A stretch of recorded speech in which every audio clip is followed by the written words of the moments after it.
कुरुक्षेत्र में सूर्य ग्रहण हुआ था और सूर्य ग्रहण के काल में सब द्वारिकावासी कुरुक्षेत्र पहुंचे हैं और यहां से सब ब्रजवासी भी कुरुक्षेत्र पहुंचे हैं। ना तो ब्रजवासियों को पता है कि वहां द्वारिकाधीश और द्वारिकावासी आ रहे हैं, ना द्वारिकाधीश और द्वारिकावासियों को पता है कि यहां ब्रजवासी आ रहे हैं। केवल द्वारिकावासी और ब्रजवासी गए नहीं, पूरे भारतवर्ष के लोग वहां इकट्ठे हुए थे सूर्य ग्रहण पर यज्ञ करने के लिए। लेकिन जैसे ही सूर्य ग्रहण काल में वहां सब एकत्रित हुए, तब धीरे धीरे खबर उड़ने लगी और उड़ते उड़ते ठाकुर जी तक पहुंची कि ब्रजवासी यहां आए हुए हैं। ब्रजवासियों का नाम सुनते ही, यहां आए हुए हैं सुनते ही, ठाकुर जी इतनी तत्परता से पूरी व्यवस्था में लगे थे। सूर्य ग्रहण में ऐसे यज्ञ होगा, ऐसे हवन होगा, ऐसे वेद पूजन होगा, पाठ होगा। लेकिन जैसे ही सुना कि ब्रजवासी आए, ठाकुर जी तो बल दाऊ दादा से बोल, दाऊ दादा आप ही संभालो, अब मैं संभाल नहीं पाऊंगा। चिंतित हो गए ठाकुर जी। इच्छा तो हो रही है मैं कैसे भी ब्रजवासियों के सन्मुख पहुंच जाऊं, लेकिन एक कदम बढ़ाते ही ठाकुर जी रुक जाते हैं। बोले किस मुंह से जाऊं? मैया पूछेगी लाला इतने दिनान बाद आयो है तो कहा जवाब दूंगो? नंद बाबा मुंह को गोद में उठावे को आएंगे तो मैं किस मुंह से उनकी गोद में जाऊंगो? मधुमंगल श्रीदामा तन सुखा मन सुखा धन सुखा ये सबरे सखा, ये मोते कहेंगे लाला तेने बढ़िया सखा बनो हमारो, इतने साल है कि मिलो नहीं, मैं कहा उत्तर दूंगो? तो ठाकुर जी हर एक घड़ी बाद सोचते हैं कि अब मैं जाऊं ब्रजवासियों से मिलके आऊं, लेकिन फिर रुक जाते हैं, मैं कहा कहूंगा? सूर्य ग्रहण का समय आया, सुंदर स्वर्ण के सिंहासन पर ठाकुर जी को विराजमान किया गया। भारतवर्ष के कोने कोने से विप्रदेव आए हैं, कोई तुलसी अर्चन कर रहे हैं, कोई सहस्त्र कमल अर्चन कर रहे हैं, कोई पुष्प अर्चन कर रहे हैं, कोई रत्न अर्चन कर रहे हैं। सब ठाकुर जी के चरणों में कहीं से तुलसी चढ़ाई जा रही है, कहीं से पुष्प चढ़ाए जा रहे हैं। पर ठाकुर जी उस समय केवल नेत्र बंद करके ये बार बार विचार कर रहे हैं कि मैं परमात्मा हूं, मुझे कृपा करनी है। लेकिन बार बार ठाकुर जी भूल जाते हैं कि मैं परमात्मा हूं। फिर सोचते हैं मैं तो लाला हूं। यहाँ ब्रजवासी बाहर डोल रहे होंगे, यशोदा मैया नंद बाबा यहीं कहीं आसपास ही होंगी। जोर से सुगंधी भीतर लेते हैं कि वायु में कहीं नंद बाबा की हृदय की, यशोदा मैया की हृदय की सुगंधी मुंह को आ जाए। यहां नंद बाबा को पतो चली कि द्वारिकाधीश आए हैं, हमारो लाला आयो। नंद बाबा ने धीमे से जाकर के ये खबर यशोदा मैया को सुनाई। बोली अरे मेहर एक बात बताऊं? बोले कहा, हमारो लाला कन्हैया वो कुरुक्षेत्र में है। ये सुनते ही यशोदा मैया तो उठ खड़ी हुई, नेत्रों से कम दिखाई देता है। कहा सुनी मैंने, लाला कुरुक्षेत्र आयो है? बोले हाँ मेहर, लाला कुरुक्षेत्र में। भाव विह्वल हो गई, हाथ पकड़ लिए नंद बाबा के। बोले मुझे एक बार दिखाए दो, मुझे एक बार मिलाए दो। अब यहां नंद बाबा संकोच कर रहे हैं। यशोदा 100 से भी अधिक वर्ष हो गए हैं लाला को गए भय, और मैं और मेरे तेरे हृदय को भाव तो है ही कि लाला से मिलना है, पर वास्तविकता तो अब सबसे छुपी नहीं है कि लाला मूल रूप में बेटा तो देवकी वसुदेव को है ना। और अब तो वो द्वारिका को राजा बन गयो है, सब वाकू राजा महाराजा कह करके पुकारे हैं। हमने तो सुनी है 16,108 ब्याह है गए, बड़े बड़े राजघराने की कन्यांते वाको ब्याह भयो है। हम भोरे भारे से ब्रजवासी जामेंगे, हमको देख करके कहीं लाला को संकोच है गए हो तो कैसे जाएंगे? यशोदा मैया बोली यही संकोच को चिंतन करते करते जीवन निकल जाएगो। अरे मेरी एक इच्छा पूरी कर दो बस, अब पता ना कब प्राण चले जाएं। एक बार लाला को, एक बार मेरे कन्हैया को मुंह को दिखाए दो। मैं देखना चाहूं लाला के नैन नक्श अबहु वैसे ही हैं, हाथ पांव वैसे ही हैं कि कछु परिवर्तन आ गयो है? एक बार तो दिखाए दो। और श्री नंद यशोदा अति वृद्ध हैं, दोनों धीमे धीमे हाथ पकड़ करके जा रहे हैं, पूछते जा रहे हैं भैया ये द्वारिकावासी इनको शिविर कहां है? ये कथा श्री चैतन्य महाप्रभु सुना रहे हैं। यहाँ के राजा को, और बता रहे हैं कि मूल रूप से रथ यात्रा क्यों होती है।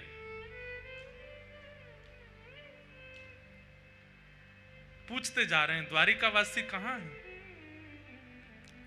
जैसे ही द्वारिका के शिविर में पहुंचे, और वहां तो असंख्य लोग नर नारी घूम रहे हैं, और सब कोई माला जाप कर रहे हैं, कोई मंत्र जाप कर रहे हैं, कोई आराधन कर रहे हैं, कोई देव पूजन कर रहे हैं, क्योंकि अब ग्रहण काल है। नंद बाबा जाके बोले, भैया हमारो कन्हैया कौन से कमरा में है, हमारो कन्हैया कौन से शिविर में है, हमारो कन्हैया कहां बैठो है। द्वारिका के लोग बोले, कौन कन्हैया? अरे हमारो गोपाल। बोले, कौन गोपाल? अरे हमारो लाला। बोले, कौन लाला? अरे तुम्हारो द्वारिकाधीश। तो ऐसे बोलिए ना, क्या आप कन्हैया बोल रहे हैं, गोपाल गोविंद क्या बोल रहे हैं? राजा धीराज महाराज गौ ब्राह्मण प्रतिपालक वसुदेव नंदन देवकी नंदन श्री कृष्ण चंद्र भगवान, ऐसे कहिए। अब हम तो भैया बोले को ना इतना लंबो चौड़ा, हम तो वृंदावन ते आए, हम तो कन्हैया गोपाल गोविंद ही बोले, कहाँ हैं? अच्छा, वो सामने सभागृह है ना, वहां पर असंख्य ब्राह्मण देव उनकी अर्चना कर रहे हैं। आप लोग जाइएगा, कोने में खड़े होकर दर्शन कर लीजिएगा, अभी ग्रहण काल है, आराधना चल रही है, वहां पर विक्षेप मत कीजिएगा। नंद यशोदा बोले, हाँ ऐसे ही करेंगे। ऐसी सभा थी, असंख्य लोग बैठे थे, और दूर आकर के नंद बाबा यशोदा मैया पीछे खड़े है गए। नंद बाबा ने प्रथम दृष्टि में जैसे ही ठाकुर जी को देखा, ठाकुर जी की अवस्था 100 वर्ष के आसपास हो गई है, लेकिन ठाकुर जी का यौवन आज भी बाल कृष्ण की तरह है, आज भी वैसे ही कमल नेत्र हैं, आज भी ठाकुर जी के गुलाबी गाल हैं, आज भी अभी तक मुख पे रेशे प्रकट नहीं हुए हैं, ये दाढ़ी मूछ आदि अभी ठाकुर जी के आई नहीं है। रोने लगे नंद बाबा। यशोदा मैया बोली, कहां भयो? बोले, अरे यशोदा तुमको तो दिखेगो नहीं, लाला सामने ही बैठो है, मुंह को दिख रहा है। यशोदा मैया तो व्याकुल लगी, मुंह को लेके चलो, मुंह को समीप लेके जाओ, मैं देखूंगी लाला को। ना अभी मना करिए ना, सबन ने पीछे खड़ी रही। यहां यशोदा मैया थोड़ी हट करने लगी, जिद करने लगी, पीछे के लोग थोड़े से अव्यवस्थित जैसे हो गए, सब कहने लगे थोड़ी शांति रखिए, ठाकुर जी की आराधना चल रही है। और वो शांति कराते कराते कराते थोड़ी आगे तक आवाज आई तो भगवान के नेत्र खुले कि ऐसी अव्यवस्था कहां हो रही है। और जैसे ही ठाकुर जी ने नेत्र खोल करके पीछे देखा, 80 बरस के थे नंद बाबा जब लाला भये, आज कितनी अवस्था है ठाकुर जी की। नंद बाबा 200 वर्ष के आसपास है, बड़ी दाढ़ी, वयोवृद्ध स्वरूप है गए और नंद बाबा को। जैसे ही ठाकुर जी ने नंद बाबा देखे, और नंद बाबा के बगल में खड़ी भाई यशोदा मैया हट कर रही है, मुंह को लाला से मिलनो है। ये दृश्य जैसे ही ठाकुर जी ने देखा, आराधना तो सब भूल गए। वहां पर जितने ब्राह्मण खड़े, हाथ में रत्न की आराधना, कोई तुलसी की आराधना, कोई कमल की आराधना, वेद मंत्र बोल रहे हैं, साक्षात वेद प्रकट होकर के ठाकुर जी की आराधना कर रहे हैं। ठाकुर जी तो सब भूल भाल गए, तुरंत कूदे हैं अपने सिंहासन से और दौड़ करके गए और जाकर के मैया मैया मैया कहते हुए ठाकुर जी गए और जाकर के श्री यशोदा मैया की गोद में अंग में अंक से लगाया नहीं है। जैसे एक छोटा बालक दौड़ करके बहुत दिन बाद परदेश से आए हुए पिता की गोद में उछल करके लपक जाता है, गोद में चढ़ जाता है, ऐसे ही ठाकुर जी यशोदा मैया की गोद में चढ़ गए ऊपर। अपने दोनों पैरन से मैया की कमर पकड़ ली, हाथन से मैया को अंग पकड़ लियो और रुदन करने लगे, मैया की गोद में चढ़ गए।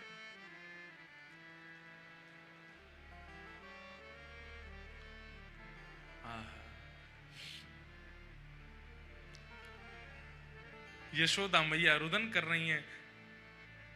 इतनी अवस्था ठाकुर जी की हो गई, 16,108 ब्याह हो गए, प्रत्येक पत्नी से संतान भी हो चुकी हैं और संतानों के भी ब्याह हो चुके हैं। उस अवस्था में ठाकुर जी यशोदा मैया की गोद में चढ़ गए और मैया की गोद में जाते बहुत देर तक तो रुदन करते रहे और थोड़ी देर बाद मैया के वक्ष पर अपना हाथ फेरन लगे और बोले, मैया मुझे बहुत दिना से भूख लग रही है, मैं अभी तक तृप्त ना भय हूं, मैया मुझको अपना दूध पिवा, अब ही पिवा। अब द्वारिकाधीश नहीं है, अब वृंदावन चंद है। छोटे से लाला को जैसे गोद में मैया लेती है, ऐसे ही ठाकुर जी को लेकर के बीच आंगन में बैठ गई। चारों तरफ द्वारिकावासी देख रहे हैं, नंद बाबा खड़े हैं बगल में, और श्री यशोदा मैया लाला को अपने पयोधर का पान करा रही हैं। 200 वर्ष की वयोवृद्धा यशोदा मैया ने जैसे ही अपना पयोधर ठाकुर जी के मुख में दिया, अपने आप दुग्ध प्रकट होने लगा और ठाकुर जी दूध पान कर रहे हैं। रुक्मणी जी घुटनों पर बैठे बैठे रुदन कर रही हैं। सत्यभामा, जामवती, जितनी सब भगवान की पटरानियां हैं, इस दृश्य को देखकर के कोई आश्चर्यचकित हो रही है, ये क्या देख रहे हैं हम। सबके कान में खबर पड़ी कि यशोदा मैया है। जैसे ही पता चला यशोदा मैया, सब द्वारिकाधीश, द्वारिका के लोग अपने अपने स्थान पर ही दंडवत प्रणाम करने लगे। यशोदा मैया की जय हो। यही है यशोदा मैया।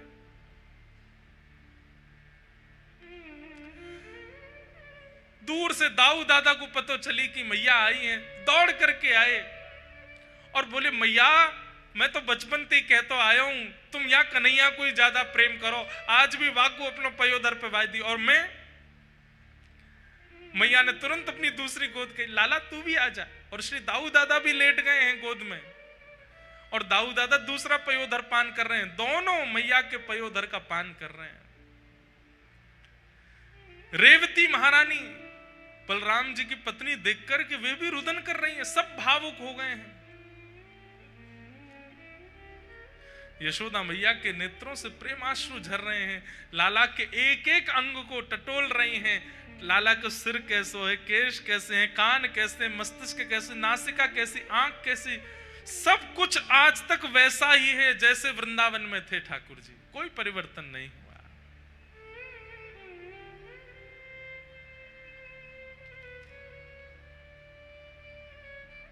देवकी मैया को पता चली कि यशोदा जी आई हैं। जैसे ही देवकी मैया आई, मैया ने आकर के प्रणाम किया। यशोदा मैया बोली, लाला जी कौन है? बोले, मैया जी मैया है, देवकी मैया है। देवकी मैया नाम सुनते ही यशोदा मैया उल्टा प्रणाम करने लगी, चरण पकड़ने लगी। और चरण पकड़ने तो देवकी मैया संभाल रही, मैया जी कहा कर रही हो आप? अरे यशोदा, आज तक तुम्हारी चर्चा ही सुनी है, आज भी लाला, भले ही लाला मेरो है, पर पूरी द्वारिका में चर्चा यूं ही होवे, यशोदा नंदन लाला है। आज भी जन्माष्टमी के दिन सब यशोदा के लाल भजो, यशोदा के लाल भजो कहकर के गांव में आज पहली बार मिली हो, आपको हृदय से लगाऊं। यशोदा मैया बोली, मैं आपके हृदय से लगवे योग्य नहीं हूं, आपके चरणन की अधिकारी नहीं हूं। क्यों? ऐसा क्यों कह रही हो? बोली, या यशोदा के प्राण तो कब के निकल गए होते, या यशोदा के प्राण पखेरु तो कब के वैकुंठ पहुंच गए होते। अगर देवकी ने कन्हैया को जन्म देकर के वृंदावन नहीं पहुंचो होतो तो यशोदा को अस्तित्व नहीं होतो। आपने कृपा करके लाला को जन्म दियो, और जय लाला वृंदावन आयो, हमारो जीवन बनके, हमारो सार बनके, हमारो सर्वस्व बन करके आयो, हमें सर्वस्व प्रदान करवे के काज में आपके चरणन को प्रणाम करूं। और हंसी में यशोदा मैया कहने लगी, मैया तो आप ही हो, मैं तो लाला की धाई मां हूं। जैसे मैया की अनुपस्थिति में बालक की सेवा करे, मैं तो वो हूं। ये सुनकर के देव की मैया रुदन करने लगी। यशोदा जी से बोली, मां ऐसे मत कहो, आप पूरे द्वारिकावासी से पूछ लो, लाला आपसे कितनो स्नेह करे। नंद बाबा की गोद में चढ़ गए ठाकुर जी। ठाकुर जी मानो जैसे बिल्कुल बाल अवस्था में आ गए हों। अब बिल्कुल द्वारिकाधीश जैसी लीला नहीं करने। द्वारिका के लोगों ने कभी ठाकुर जी को ऐसे देखा ही नहीं, कभी यशोदा की गोद में, कभी नंद बाबा की गोद में, और यहां दाऊ दादा जिनसे सब डरते हैं। जगन्नाथपुरी में भी श्री दाऊ दादा से ही डरते हैं सब, महाप्रभु जी से कोई नहीं डरता। वो दाऊ दादा भी आज इतने बालवत अपनी क्रिया कर रहे हैं।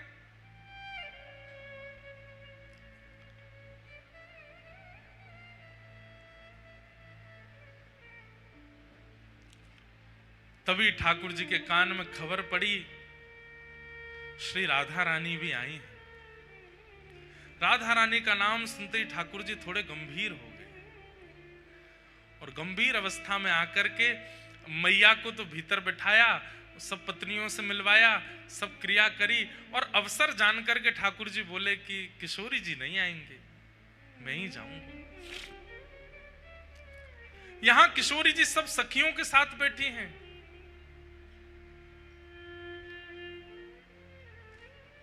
तभी बैठी बैठी किशोरी जी अचानक कहती हैं, ललिता ऐसो क्यों लग रहा है कि द्वार पर श्री कृष्ण आए हैं, तू देख तो।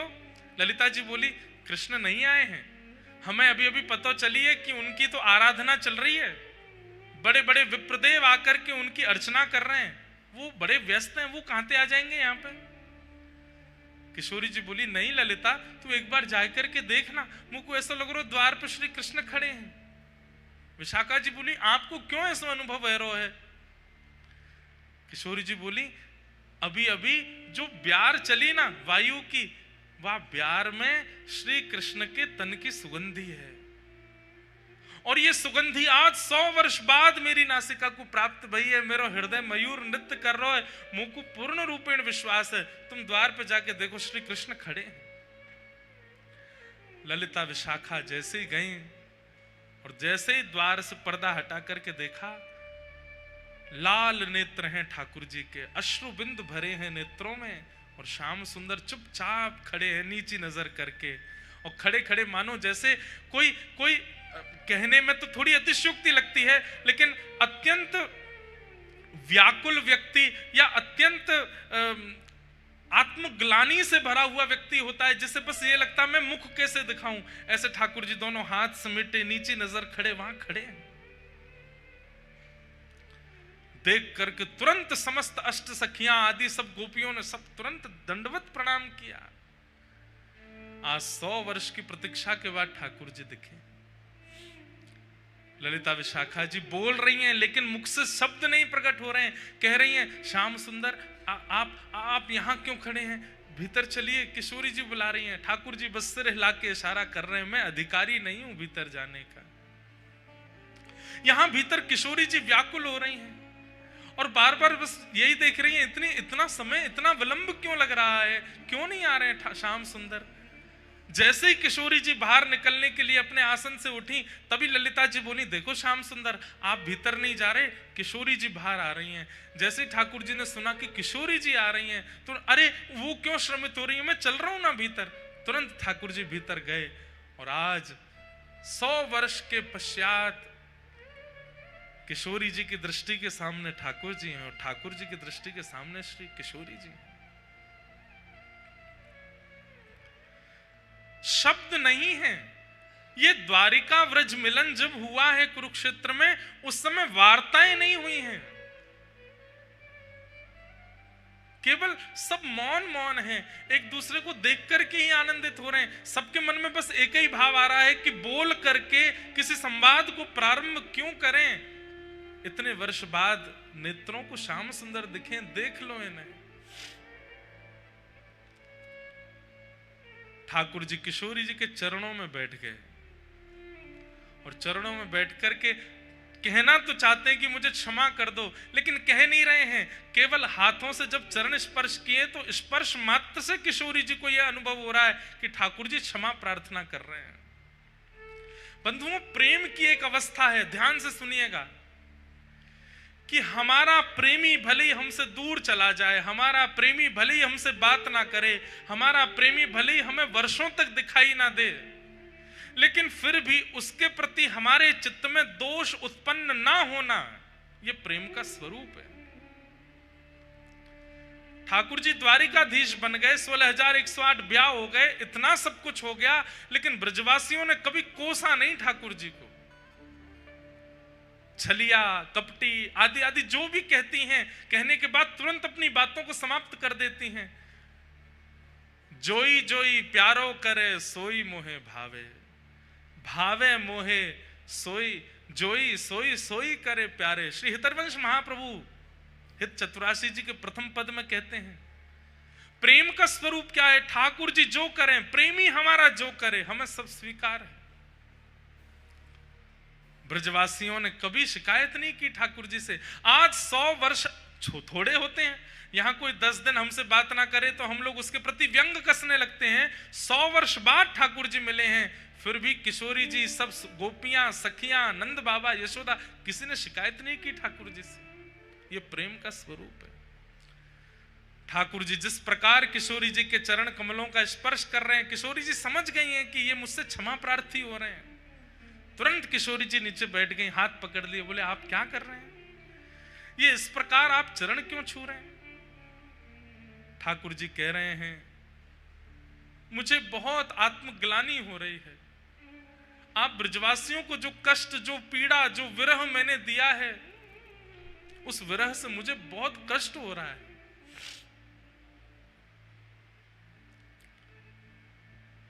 किशोरी जी ने हस्त कमल पकड़े, बोले नहीं, आपने हमें कोई विरह नहीं दिया। आप ही तो कहते हैं कि विरह में प्रकट किए गए अश्रुबिंद वो चित्त का मार्जन करते हैं, चित्त की शुद्धि होती है। अरे किसी के 1 दिन की शुद्धि, किसी के 10 दिन की शुद्धि, हम ब्रजवासी कितने सौभाग्यशाली हैं, हमारे तो 100 वर्ष की शुद्धि कर दी है आपने। और ये 100 वर्ष की शुद्धि हमारी नहीं है श्याम सुंदर, हमारे आने वाली पीढ़ी व्रज में जितने भी लोग जन्म लेंगे युगों युगों तक, चाहे वो कोई क्रम करें, नियम करें, अनुष्ठान करें, चाहे ना करें, वो फिर भी शुद्ध ही रहेंगे, क्योंकि उनके बट का भी रुदन हम ब्रजवासियों ने कर लिया है। वे परम पवित्र रहने वाले हैं। इसलिए ब्रजवासी सर्व पूज्य है। बड़े बड़े मठाधीश भी प्रणाम करते हैं ब्रजवासियों को। क्यों? ब्रजवासियों के बट के अश्रुबिंद ब्रजवासियों ने उस समय में बहा दिए, पवित्र हो गया है सबका चित्त।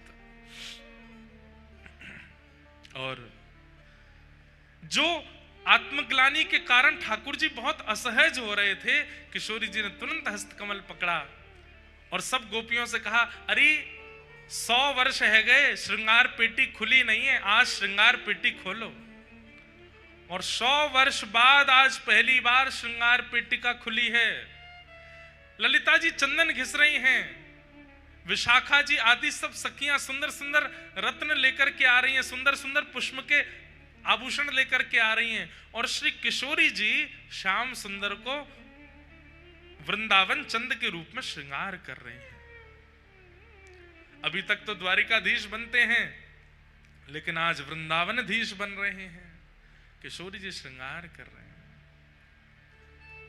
हो तो दासी नित्य तिहारी, हो तो दासी नित्य तिहारी। बहुत सुंदर पद है।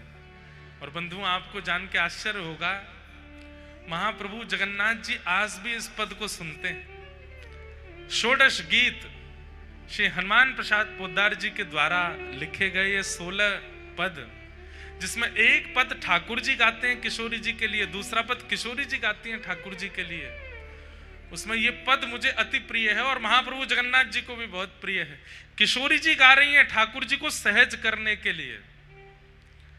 हो तो दासी नित्य तिहारी, हो तो दासी नित्य तिहारी, हो तो दासी नित्य तिहारी,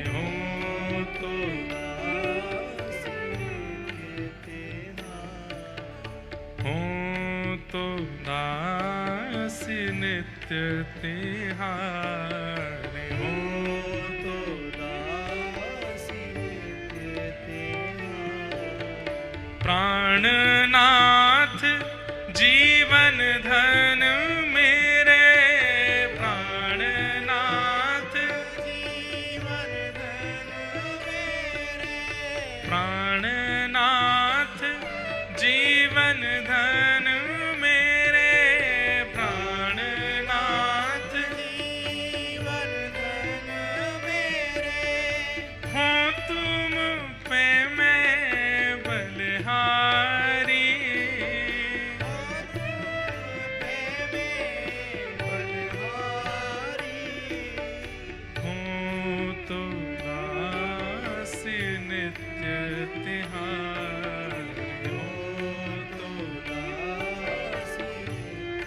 बंधुओं, जो ठाकुर जी के प्रति वात्सल्य भाव रखते हैं उनके लिए अलग भाव है, जो ठाकुर जी के प्रति सख्य भाव रखते हैं उनके लिए अलग भाव है, लेकिन जिनका भी ठाकुर जी के प्रति दासी भाव है और ठाकुर जी की वह स्वयं को गोपी मानते हैं, ठाकुर जी को प्रियतम मानते हैं, उनको ये पद याद कर लेना चाहिए और नित्य अपने ठाकुर जी को शयन कराते समय ये पद गाना चाहिए। हो तो दासी नित्य तिहारी, हो तो दासी नित्य। शब्द सुनिएगा, चाहे तुम अति प्रेम करो, चाहे तुम अति प्रेम करो, तन मन सो मोह बिसराओ, तन मन सो मोह बिसराओ। आप स्वीकार करो तो भी मैं राजी हूं, आप मुझे ठुकरा दो तो भी मैं राजी हूं। तन मन सो मोह बिसराओ, तन मन सो मोह बिसराओ। और चाहे द्रोह करो त्रासो मोहे, चाहे द्रोह करो त्रासो मोहे, और दुख देह मोहे छिटकाओ, और दुख देह मोहे छिटकाओ। हो तो दासी नित्य तिहारी, हो तो दासी नित्य तिहारी, हो तो दासी नित्य तिहारी, हो तो दासी नित्य तिहारी। तुमरो सुख ही है मेरो सुख, तुमरो सुख ही है मेरो सुख, आन न कछु सुख जानो, आन न कछु सुख जानो। जो तुम सुखी हो मेरे दुख में, जो तुम सुखी हो मेरे दुख में, अनुपम सुख हो मानो, अनुपम सुख हो मानो। हो तो दासी नित्य तिहारी, हो तो दासी नित्य तिहारी, हो तो दासी नित्य तिहारी, हो तो दासी नित्य। और दास का भाव क्या है? मैं अपने सुख के लिए कुछ नहीं करता, आपको सुख मिले उस क्रिया से मैं सुख भोगता हूं। सुख भोगूं तुमरे सुख कारण, सुख भोगूं तुमरे सुख कारण, सुख भोगूं मतलब मैं सोऊंगा भी केवल इसलिए ताकि सुबह उठ करके आपकी सेवा में मुझे आलस ना आवे, मैं पाऊंगा भी इसलिए ताकि मेरे शरीर में वह शक्ति आवे कि मैं आपके दर्शन कर सकूं। मैं अपने लिए कुछ सुख नहीं भोगूंगा।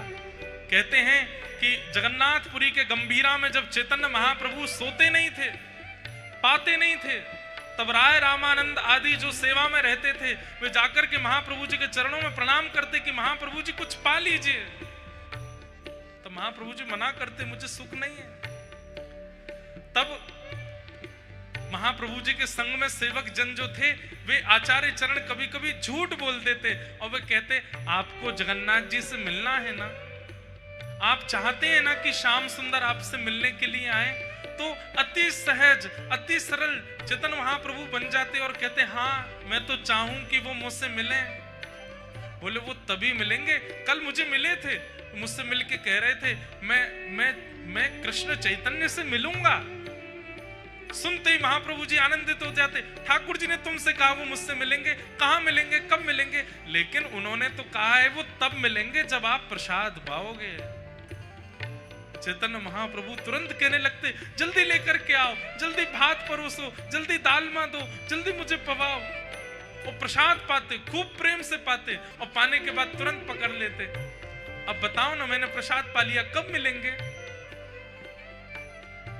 तब दूसरे सेवक बोलते हैं, कल रात्रि ठाकुर जी मुझे भी मिले थे। अच्छा, कहाँ मिले थे, कैसे लग रहे थे, क्या कह रहे थे?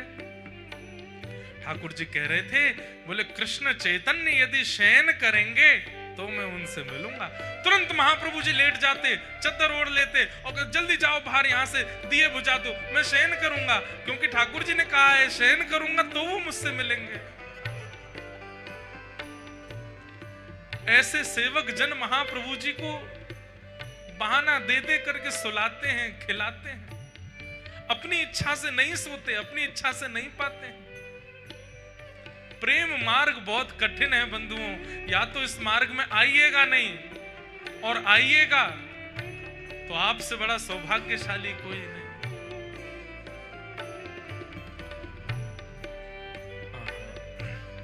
सुख भोगूं तुमरे सुख कारण, सुख भोगूं तुम्हारे सुख कारण, और न कछु मन मेरे, और न कछु मन मेरे, हो तो दासी नित्य तिहारी, हो तो दासी नित्य तिहारी, हो तो दासी नित्य तिहारी, हो तो दासी नित्य तिहारी। और तुम्हें सुखी नित देखन चाहो, तुम्हें सुखी नित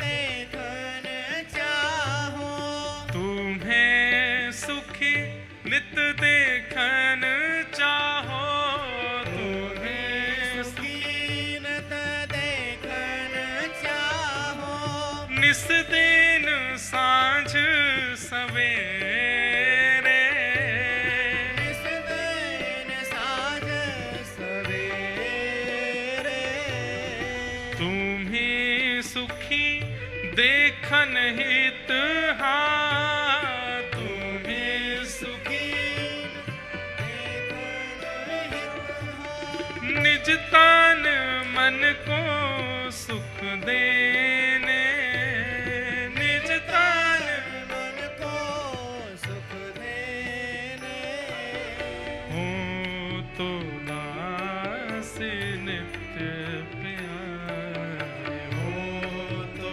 दासी नित्य तिहारी, हो तो दासी नित्य तिहारी, हो तो दासी नित्य तिहारी। तुम्हें समर्पण कर अपने को, तुम्हें समर्पण कर अपने को, नित तब रुचि को सेने, नित तब रुचि को सेने, तुम्हें समर्पण कर अपने को, तुम्हें समर्पण कर अपने को, नित तब रुचि को सेना, नित तब रुचि को सेने, हूँ तो दासी नित्य तिहारी, हो तो दासी नित्य तिहारी, हूँ तो दासी नित्य तिहारी, हो तो दासी नित्य किशोरी जी इतना दासत्व प्रकट कर देती हैं, स्वयं को दासी भाव में इतना ले आती हैं ठाकुर जी से अब सहन नहीं होता, तब इस पद की अंतिम पंक्ति ठाकुर जी गाते हैं, किशोरी जी को अपने हृदय से लगाते हैं और हृदय से लगाते हुए गा रहे हैं। तुम मोहे प्राणेश्वरी हृदयेश्वरी, तुम मोहे प्राणेश्वरी हृदयेश्वरी, तुम मोहे प्राणेश्वरी हृदयेश्वरी, तुम मोहे प्राणेश्वरी हृदयेश्वरी, कांता कहीं सुच पावो, कांता कहीं सच पाओ। यहाँ पर ठाकुर जी क्या कह रहे हैं? आप मेरी प्राणेश्वरी हो, आप मेरी हृदयेश्वरी हो, ये सब बातें मत कहो। अरे मैं तो ऐसा हूं। बोले कैसा? कोई अगर आपको मेरी कांता कहता है और मुझे आपका कांत कहता है तो मुझे तो मीठी मीठी शर्म आती है और बहुत अच्छा लगता है। ठाकुर जी कह रहे हैं जब मैं आपका कांत हूं ये कोई कह देता है और मैं सुन लेता हूं, मुझे बहुत सुख मिलता है। आप मेरी कांता हो ये मैं सुन लेता हूं तो ये सुनकर के मुझे बहुत सुख मिलता है। इसलिए हमने कहा कि ठाकुर जी के सामने जाके कहे करो बोल वृषभानु के जमाई की। ठाकुर जी बड़े खुश है जाएं, ठाकुर जी इतने आनंद में आ जाएं, बोले किसी रूप में मैं आपका कांत हूं और आप मेरी कांता हो। किसी ने ये बात आकर के कही, ये मुझे बहुत सुख मिलता है। हे राधा कांत, हे प्रिया कांत, हे वृंदावनेश्वरी कांत, जब ये कहकर के हम ठाकुर जी को संबोधित करते हैं ठाकुर जी फूल जाते हैं, आनंद में आ जाते हैं। कभी अगर ठाकुर जी को बहुत प्रसन्न करना हो तो सुक्ति दे रहे हैं, किशोरी जी के अनंत नामों का उच्चारण करो और हर नाम के आगे ठाकुर जी से कहो कांत। आप कांत हो, आप राधा के कांत हो, आप सर्वेश्वरी के कांत हो, आप ब्रजेश्वरी के कांत हो, आप रम्या के कांत हो। राधा सहस्त्र नाम का उच्चारण जगन्नाथ जी के सामने कीजिए, पर एक बीच में संबोधन कर लीजिए, हर नाम के आगे कांत कह दीजिए, आप कांत हैं। महाप्रभु जगन्नाथ जी इतने प्रसन्न हो जाएंगे, इतने प्रसन्न हो जाते हैं ठाकुर जी। जब कोई अष्ट सखाओं का एक पद भी है, अभी ढूंढ करके सुनाऊंगा। उस पद में अष्ट सखा कह रहे हैं कि ठाकुर जी किशोरी जी से कहते हैं कि अरे जब सखा आपस में चर्चा करें और चर्चा करते भाई यूं कह दें ना कि भैया इन दोनों की तो जोड़ी है, लाला तो हमारो लाली को कांत है। अरे श्यामाजू मैं कहा बताऊं, मेरे मन रूपी मयूर ऐसे नृत्य करें, मेरे तन की रोएं ऐसे खड़े हो जाएं, मैं तो लत्ता सहित जमुना जी में कूद जाऊं, आनंद में नृत्य करन लगूं, झूम झूम करके गाऊं, आनंदित है जाऊं। क्यों मोकू आपको कांत कह दियो कोई ने? इतना प्रिय है ठाकुर जी को। सब स्तुतियां गाओ, सब अर्चनाएं करो, पर किशोरी जी के नाम के आगे कांत शब्द प्रयोग करके ठाकुर जी को सुनाओ और ये कहते हुए कि इनके आप कांत हो, इनके आप पति हो। और राधा कृपा कटाक्ष कहने का अवसर नहीं हो, ठाकुर जी के सामने जाके सीधे कह दो बोल बरसाने के जमाई की, वृषभानु के जमाई की, कीर्ति मैया के लाला की। लाला तो नहीं है, दामाद हैं, जामाता की जय हो। ठाकुर जी खुश हो जाते हैं। एक और है, बोले कहा श्री दामा के जीजा जी की जय हो। ठाकुर जी खुश हो जाते हैं। किसी रूप में मुझे कांत तो बताया। तुम मोहे प्राणेश्वरी हृदयेश्वरी, तुम मोहे प्राणेश्वरी हृदयेश्वरी, कांता कहीं सुच पावो, कांता कहीं सच पावो। ठाकुर जी के सामने जाकर के किशोरी जी के नाम गाओ और हर नाम के आगे कांत कहो, और श्री बरसाना में किशोरी जी के सामने जाके गोपाल सहस्त्र नाम गाओ और गोपाल जी के नाम के आगे कांता कहो। इनकी कांता है किशोरी जी, हमारो प्रणाम स्वीकार करो। किशोरी जी को भी सुख मिलता है। हो तो दासी नित्य तिहारी, हो तो दासी नित्य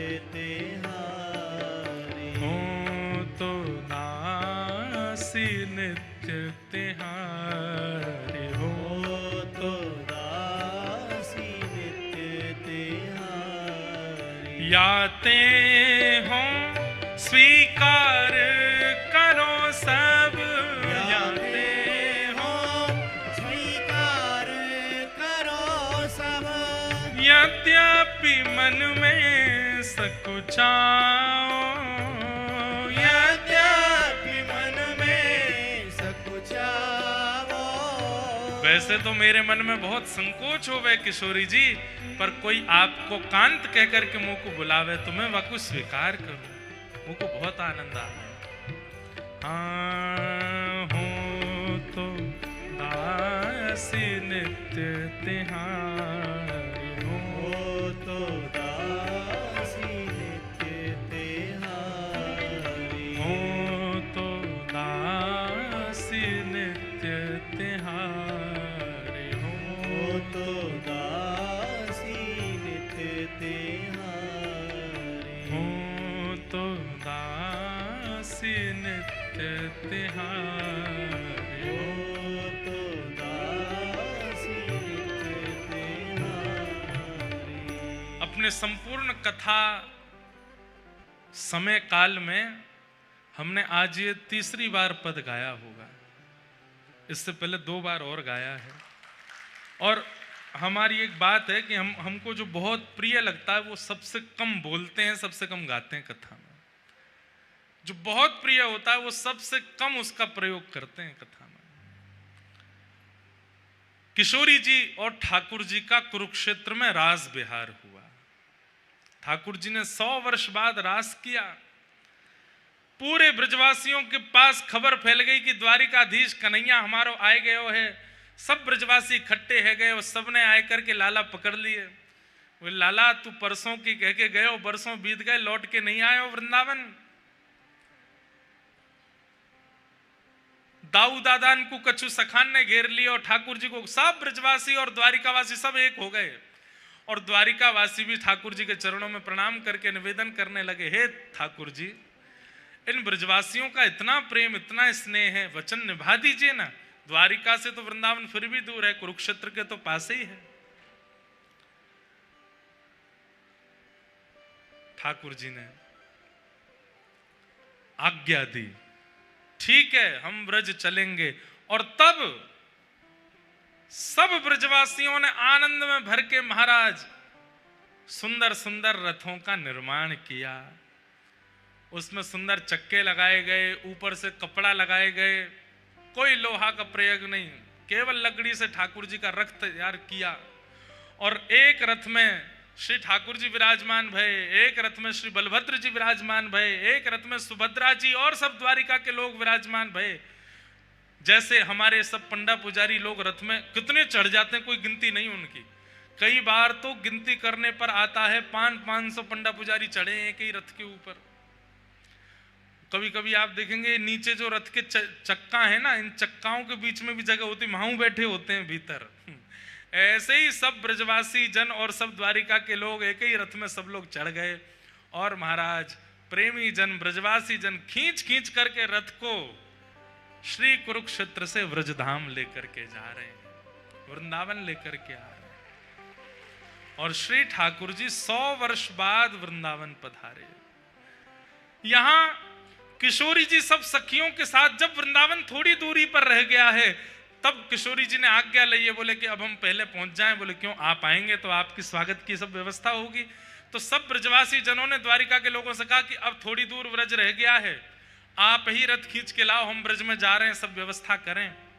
ठाकुर जी ने सबसे कही, बोले कि देखो मेरो जैसो वृंदावन में छोड़ के गयो वैसो ही करियो, कछु अतिशयोक्ति मत करियो ना। बोले लाला वैसो ये वृंदावन ने साफ सफाई तो करेंगे, लाला आ रहा है इतने दिनों बाद। सब ब्रजवासियों ने जाकर के अपने घर सजाए, अपने घरों पर फूल मालाएं सजाई, सुंदर सुंदर दिए जलाए, अपने घर के बाहर सुंदर गोबर के लेप किए। और सब ब्रजवासियों ने अपनी अपनी गैया बाहर बांध दी कि लाला देखे, क्योंकि सब ब्रजवासी की गैया चराई है ठाकुर जी ने। ठाकुर जी जब नंद बाबा से मिले तो यही पूछ रहे, मेरी धोरी गैया अब दूध देवे 100 साल बाद। नंद बाबा बोले लाला तू जब ते ब्रजते गयो है, कोई गैया ने भी बालक को जन्म दी दियो और बछड़ा बछिया जितने छोटे हते वो उतने ही है बहू, कोई बड़ो ना भयो, सब रे नेक से, जैसे हमारो लाला छोटो सो वैसे बछड़ा बछिया नेक से हैं।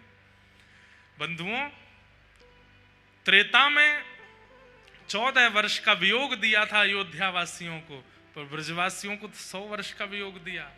और जैसी अयोध्या की हम खबर सुनते हैं, ना किसी ने जन्म लिया, ना किसी के प्राण गए, वही व्रज में स्थिति है।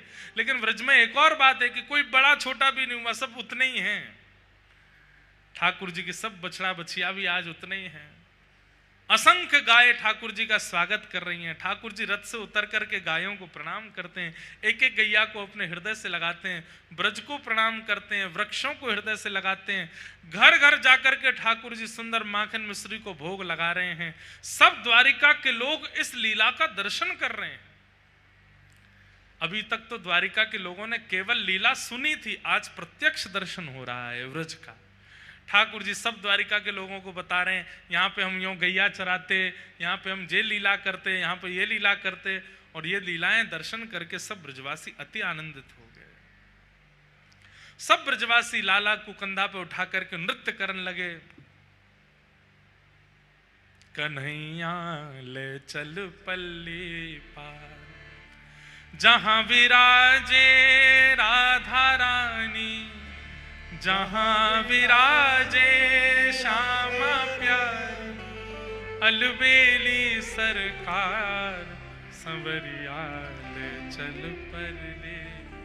बंधुओं, इसी भावना से रथ यात्रा होती है ठाकुर जी की। ये चेतन महाप्रभु ने राजा को बताया, भैया वो गुंडीचा मार्जन साफ सफाई के लिए तुम सेवकों को मत भेजो, वो तो हमको करना चाहिए। क्यों?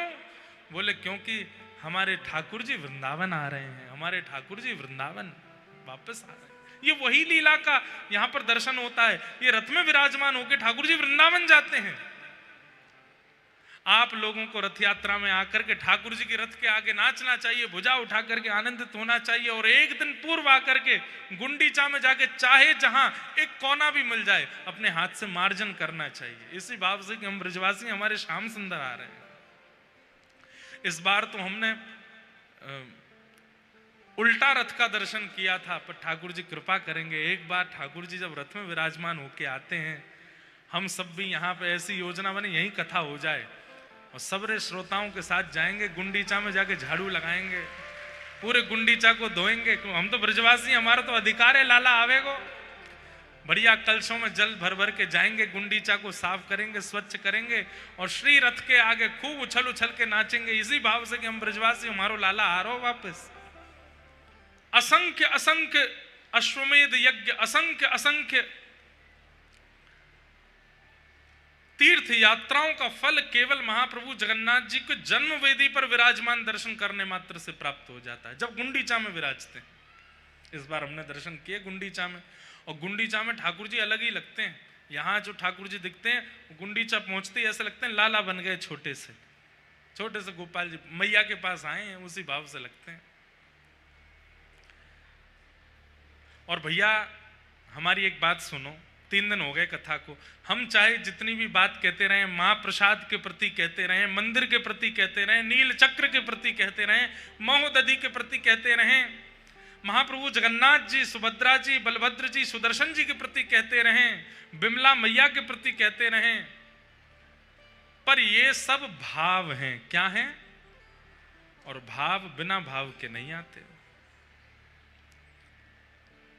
कबीरदास जी का एक पद है, मुझे पद तो याद नहीं पर लीला याद है, कि उनकी माता जी ने कहा कि बेटा घर चलाने के लिए कुछ धन की आवश्यकता है, तो मैं कुछ बुन दिया करूंगी कपड़े, तुम नगर में जाकर के उसको विक्रय कर देना, कुछ धन आएगा तो घर चलेगा। तो श्री कबीरदास जी जाते और वस्त्र हाथ में लेकर के चौराहे पर खड़े हो जाते। आने जाने वाले लोग आकर के एक ही बात पूछते, कितने भाव का है ये, कितने भाव का है ये, कितने भाव का है। उसी समय कबीरदास जी बेकना तो भूल गए, उन्होंने पंक्तियां लिख दी। और पंक्ति में क्या लिखा? बिना भाव के जब सामान्य वस्तु नहीं मिलती संसार में, तो बिना भाव के ठाकुर जी के पास क्यों जाते? भाव प्रकट करके ही जाओ, बिना भाव के वो प्रस्तुत नहीं होगा। महाप्रभु जगन्नाथ, एक बात बताएं आपको, कोई महाप्रसाद पाता है और महाप्रसाद में उसको दोष दिखने लग जाए, ये वाली सब्जी तो ऐसी है, ये तो यूं है, ये तो यूं है, इसका मतलब क्या है? उसके पाप ही उसको रोकते हैं महाप्रसाद पाने से। क्यों? इसको पाते ही तो हम स्वस्थ हो जाएंगे। जैसे दवाई से रोग ठीक होता है, लेकिन दवाई की कड़वाहट के कारण जीभ मना करती है, कोई नाक बंद करते हैं, कई आंख मीचते हैं, और कई तो महाराज इधर उधर भागते हैं, माँ पीछे दवाई लेके भाग रही, बालक भाग रहे हैं आगे आगे, नहीं पीनी नहीं पीनी। उसे भी पता है, माँ को भी पता है कि इससे ही ठीक होना है, लेकिन फिर भी उसकी कड़वाहट स्वीकार नहीं होती। ठीक वैसे ही बंधुओं, महाप्रसाद, हमें तो लगता है अमृत भी फीका होगा महाप्रसाद के आगे, लेकिन कई लोगों को उनमें भी ये लगने लगता है ऐसी सब्जी है, ऐसा ये है, ऐसा वो है। ये कहीं ना कहीं आपके पाप ही आपको रोकते हैं। मत पाओ, क्योंकि इसको पाने से हम चले जाएंगे, हम तुम्हारा आश्रय छोड़ देंगे, तुम हमारे भैया नहीं हो हैं। 18 साल की उम्र से तुम्हारे अंदर निवास कर रहे हैं हम, तुमने इतना पाल पोस करके काम क्रोध लोभ मोह आदि हम सबको अपने शरीर में तुमने स्थान दिया। हम जब आए थे तब इतने से थे, अब हम इतने विशाल हो गए हैं। पहले तुमको थोड़ा क्रोध आता था, अब तुमको इतना क्रोध आता है। पहले तुम में तनिक काम था, अब तुम में भयंकर काम है, और तुम हमको ऐसे छोड़ दोगे? और वही काम क्रोध लोभ ईर्ष्या द्वेष आपके अंदर आकर के आपके मन में ये भाव प्रकट करते हैं, इसको हटाओ, ये छोड़ दो, इसको रहने दो, अरे इसमें क्या स्वाद है, इससे बढ़िया तो बाहर होटल पे मिल रहा है, वहां खाएंगे। क्यों? उससे तो हम और तंदुरुस्त होंगे, इससे तो हम जीर्ण होकर मर जाएंगे। इसीलिए व्यक्ति फिर महाप्रसाद के प्रति उपेक्षा कर देता है। वो नहीं करता, उसके पाप करवाते हैं। और इसमें एक ही बात चलेगी, कथा आवश्यक क्यों है? एक बात हम आपको बहुत स्पष्ट कह दें, जगन्नाथपुरी आप द्वारिका चले जाना, बद्रीनाथ चले जाना, पर जगन्नाथपुरी तो बिना कथा के आना ही नहीं। क्योंकि महाप्रभु जी को बिना भाव के अगर आपने देखा भी, प्रसाद भी पाया, तो आपके मन में कोई ना कोई गलत भाव आ ही जाएगा। क्योंकि जब तक इनके भाव को जानोगे नहीं, आप इनका दर्शन, इनका महाप्रसाद, इनको स्वीकार नहीं कर सकते। इसलिए कलयुग में प्रधान देव जगन्नाथ जी के दर्शन के लिए कथा सुनना बहुत जरूरी है। इसलिए हम कथा में रोज भाव प्रकट करते हैं, ताकि आपसे अपराध ना बन जाए। क्योंकि भीतर जो हैं वो तो चाहते ही हैं कि आप ना करो। तो गुंडीचा जाएंगे, इसी भाव से जाएंगे कि वृंदावन है, और वहां कहीं ना कहीं श्री किशोरी जी विराजमान है, अंतरंग भाव से विराजमान है, इसलिए ठाकुर जी जाते हैं। इस प्रकार महाप्रभु जगन्नाथ जी की रथ यात्रा होती है। एक दो जानकारियां सुन लीजिए। पहली बात, आज 4 बजे सब लोग मंदिर में उपस्थित हो जाएंगे, अपने अपने साधन और अपनी अपनी व्यवस्थाओं से भीतर आकर के श्री लक्ष्मी मैया के मंदिर के सामने जो प्रांगण है वहां पर विराज जाएंगे। 4 साढ़े 4 के बीच में व्यासपीठ की ओर से और समस्त कथा श्रोताओं की ओर से महाप्रभु जगन्नाथ जी की आज ध्वज पूजन और ध्वजारोहण होगा। आज ठाकुर जी का ध्वज विराजेगा, सब लोग वहां समय से पहुंच जाना। उसके बाद महाप्रभु जी का दर्शन करके सब, एक बात और सुन लीजिए, मंदिर में प्रणाम मत किया कीजिए, चाहे कितने भी बड़े आचार्य आ जाएं, मंदिर में केवल ठाकुर जी हैं। मंदिर के बाहर आचार्य हैं, मंदिर के बाहर महाराज जी, मंदिर के बाहर गुरु जी हैं, मंदिर में प्रणाम मत किया कीजिए। मंदिर में हाथ जोड़िए, दूर से प्रणाम कर लीजिए, कहीं भी मंदिर में प्रणाम नहीं करना है। दूसरा, फिर सब लोग रात्रि 8 बजे श्री जीयर स्वामी मठ, गिरी स्वामी मठ बालासाही क्षेत्र में, यहीं आगे है, स्वर्ग द्वार से मार्ग जाता है, बाकी आप लोग सब पहुंचे ही जाएंगे। जीयर स्वामी मठ में सब लोग उपस्थित हो जाना। वहाँ शाम को बढ़िया मंगल, आज आप लोग संख्या तो इतनी ज़्यादा है, तो जितने जो पंक्ति में बैठ जाएं वो तो पाना, और जिनको पंक्ति में बैठने को नहीं मिली, पता चली दूर खड़े हैं, अपनी प्रतीक्षा कर रहे हैं, हम कब बैठें, उठाइएगा सामग्री, सबको परोसिएगा। इतनी संख्या में सब वैष्णव आएंगे, सबको परोसवा करके पवाना। प्रयास करना कि आप अंत में ही पाओ। पहले वयोवृद्ध बालकों को पवा देना, उसके बाद थोड़े कम वृद्धों को, उसके बाद नेक और कम वृद्धों को, सबसे अंत में युवा पाना। बैठ करके फिर हम सब लोग प्रेम से वहाँ प्रसाद पाएंगे। पूज्य गुरुदेव भगवान पिताजी महाराज इसीलिए रुके आज। कल आप कह रहे थे, बोले आज ही करा लेते प्रसाद तो हम भी उपस्थित हो जाते। हमने कहा पिताजी प्रसाद की योजना अभी बनी, इतनी जल्दी इतनी व्यवस्था नहीं हो पाती। तो फिर आज आपका मन हुआ कि हमारे गुरु स्थान में प्रसाद का सुंदर महाप्रसाद होगा तो कल चले जाएंगे, लेकिन आज रुक जाते हैं। आपकी परसों से संभवतः दिल्ली में कथा प्रारंभ है नवरात्रि में, लेकिन आप एक दिन भी घर जाना था तो वो भी रुक गए कि नहीं सबको प्रसाद पवा के फिर जाएंगे। तो शाम को भाई लोग प्रयास करना कि धोती पहन करके आना, और माताएं बहनें सब अपने वेशभूषा में बढ़िया वस्त्र पहन करके आना। जैसे आप जगन्नाथ जी को मिलने जाते हो वैसे ही महाप्रसाद पाने जाया करो, उसी भाव से जाया करो। सब लोग आइएगा। ये आज की है। और फिर कल की एक और सूचना है कि कल सुबह 5 बजे प्रभात फेरी होगी। कल सुबह 5 बजे सब लोग एकत्रित हो जाइएगा। स्टैचू ऑफ विवेकानंद, श्री विवेकानंद जी का सुंदर प्रतिमा है, वहां से विवेकानंद स्टैचू ऑफ विवेकानंद सी बीच थाना, वहां सब लोग उपस्थित हो जाइएगा। और वहां से हम लोग नाचते गाते हुए हरिनाम संकीर्तन करते हुए श्री मंदिर तक जाएंगे, मंदिर के बाहर तक जाएंगे और वहां प्रेम से ठाकुर जी को आनंदित कराएंगे। हमारे सुंदर दिव्यदास जी आए हैं हिसार से। ठाकुर जी के जन्मोत्सव में भी प्रभात फेरी की सेवा आपको प्राप्त है। प्यारे गिरधर लाल जी के जन्मोत्सव में भी प्रभात फेरी की सेवा आपकी है। इस बार के ठाकुर जी के जन्मोत्सव में तो आपको ढाणी लीला की सेवा दी जा रही है। ठाकुर जी का इस बार बरसाना में उत्सव है ना, तो वहां ठाकुर जी के भाव से किशोरी जी का जन्मोत्सव मनाया जाएगा इस बार। तो ढाणी ढाणिन लीला होती है बरसाना में, वह लीला गाने की और उस सेवा को करने की सेवा आपको प्राप्त हुई है इस बार। कल प्रभात फेरी सुबह 5 बजे होगी। श्री विवेकानंद स्टैचू सी थाना बीच के पास सब लोग उपस्थित हो जाइएगा 5 बजे। और फिर हम लोग बढ़िया समुद्र के तट से नाचते गाते हुए हरिनाम संकीर्तन करते हुए जगन्नाथ जगन्नाथ का उद्घोष करते हुए सब लोग श्री मंदिर तक पहुंचेंगे। ऐसी कल की योजना है। बाकी कल हमारे यजमान परिवार के हमारे ठाकुर जी का जन्मोत्सव है, जिनके जन्मोत्सव के उपलक्ष्य में यह सुंदर उत्सव मनाया जा रहा है। उन्हीं ठाकुर जी का कल जन्मोत्सव है और कल कथा में भी नंदोत्सव है। अब यहाँ कथा तो आराम से चल रही है, खूब प्रेम भाव से हम कह रहे हैं। कभी जगन्नाथ जी के रस सुनाने लगते हैं, कभी रथ यात्रा सुनाने लगते हैं, कभी चैतन्य महाप्रभु सुनाने लगते हैं, कभी किसी आचार्य की लीला, कभी कभी कथा।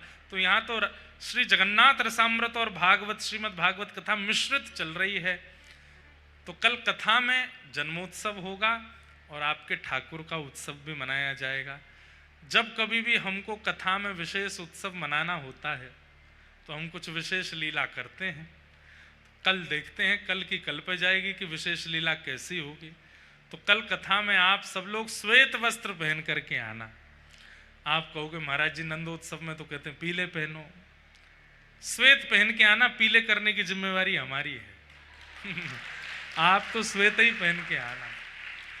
तो कल ठाकुर जी का मधुर उत्सव मनाया जाएगा। नंद घरानंद भयो जय कन्हैया। कल हमारे जगन्नाथ प्रभु ही लाला बन करके आएंगे। और कल हमारी ऐसी इच्छा है कि कल जो मंच पर बालक आते हैं ना श्रृंगार करके, उनकी जगह कोई छोटे से जगन्नाथ महाप्रभु ही सुंदर लाला बन के आवे। कल तो श्री यशोदा नंदन श्री जगन्नाथ जी बन के आवे, उन्हीं का ही उत्सव मनाया जाएगा। उन्हीं को ही ले करके उछल उछल करके नृत्य करेंगे। तो कल बड़े विशेष विशेष उत्सव हैं। सुबह प्रभात फेरी, दोपहर में नंदोत्सव होगा ठाकुर जी का। आप सब लोग प्रेम और भाव से आइएगा।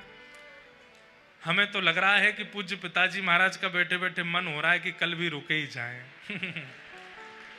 इतना आनंद, इतना सुख यहाँ पर हम लोग ले रहे हैं।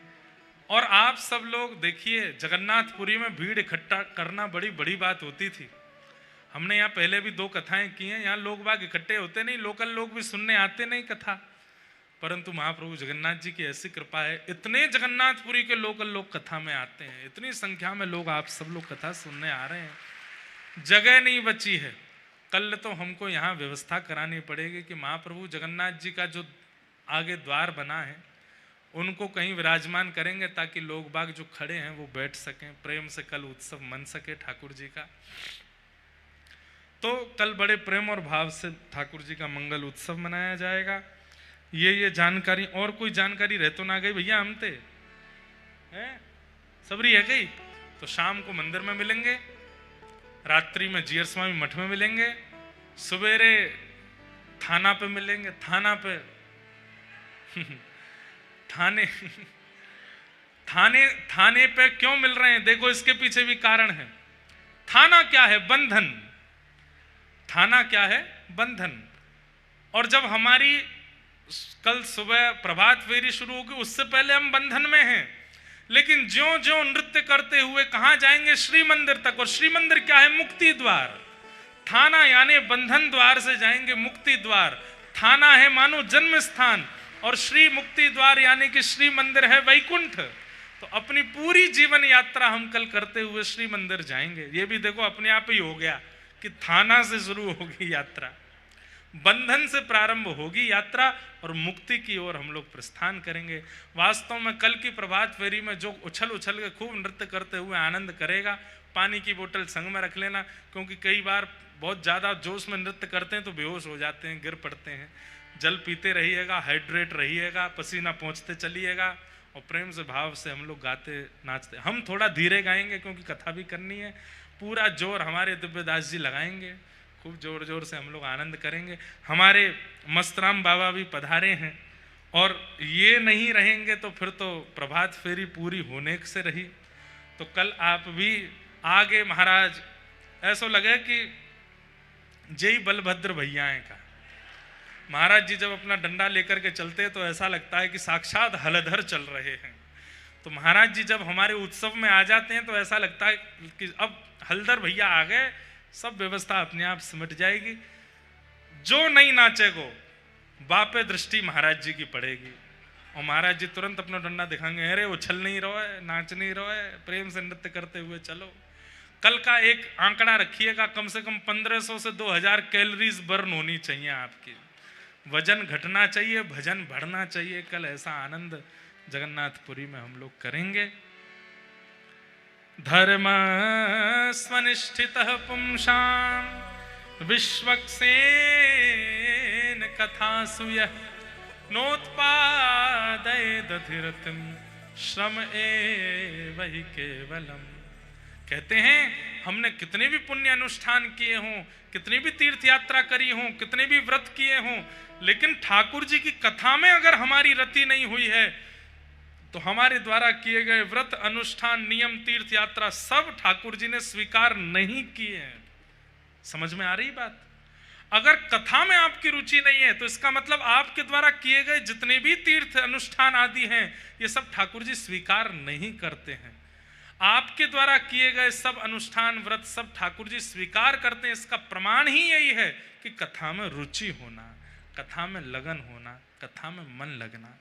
आप सबका वो मन लगता ही है, तो निश्चित है आनंद की बात है कि ठाकुर जी आपके हृदय से अति प्रसन्न हैं, आपके हृदय को स्वीकार किया है। ऐसे महाप्रभु जगन्नाथ जी को हम बारंबार प्रणाम करते हैं। संध्या में 4 बजे हम आप सब लोग मिलेंगे, बड़े प्रेम और भाव से ठाकुर जी का मधुर उत्सव मनाएंगे। अभी हमारे मध्य में श्री विवेकानंद जी महाराज परम पूजनीय प्रातः स्मरणीय श्री भगवत धाम से पधारे हैं। महाराज जी से हमारी प्रार्थना है कि महाराज जी 2 मिनट सब लोगों को अपना भाव आशीष प्रदान कर दें। इस जगन्नाथपुरी तीर्थ में महाराज जी का आशीष हमारे निश्चित ही भक्ति का वर्धनकारी होगा।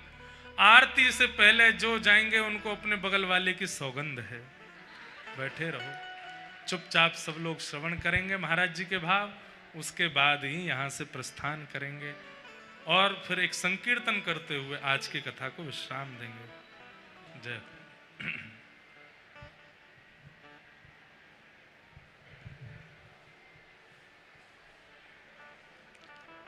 हरि ओम।